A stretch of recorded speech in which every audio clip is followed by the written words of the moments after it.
Jangan lupa untuk klik like dan subscribe, serta klik tombol lonceng di sampingnya. Nama Muhammad Irfan Bahri beberapa hari ini menjadi ramai diperbincangkan.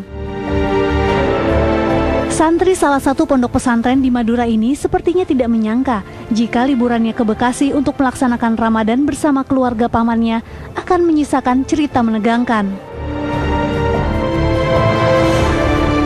Bagaimana tidak? Ia terpaksa harus menyabung nyawa mempertahankan telepon genggam miliknya yang diminta secara paksa dua orang pemuda di jembatan Sumarekon, Bekasi. Namun naas, aksinya harus dibayar cukup mahal karena salah satu pelaku harus meregang nyawa di rumah sakit karena luka akibat senjata makan tuan.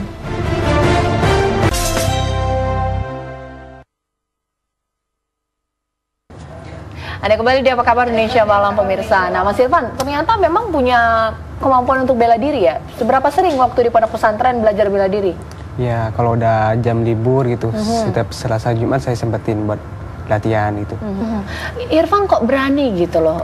Itu kan mereka bersenjata gitu kan. Irfan tidak bersenjata gitu. Punya keberanian untuk melawan begal. Begal itu ditakuti loh, karena Irfan ternyata orang Madura ya. Di Jakarta begitu ditakuti. Keberanian itu kenapa Irfan? Gak tahu kenapa ya, mungkin berkat doa-doa ibu sama guru-guru. Jadi saya refleks aja gitu.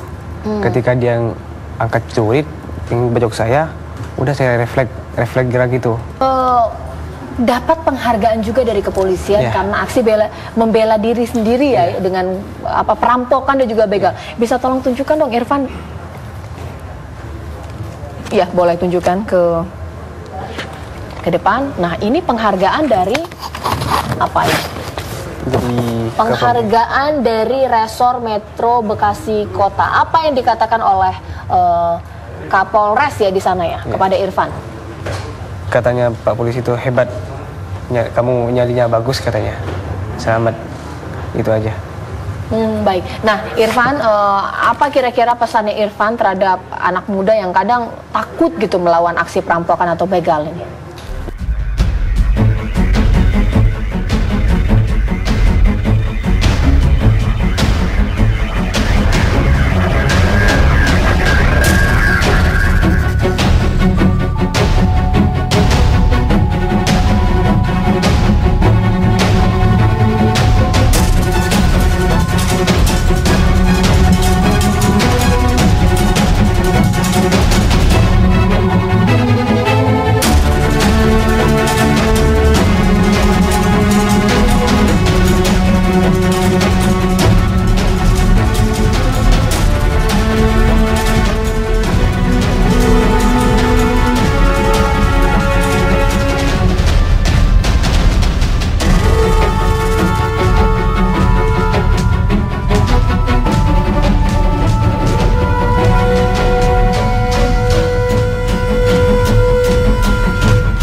Jangan lupa untuk klik like dan subscribe, serta klik tombol lonceng di sampingnya.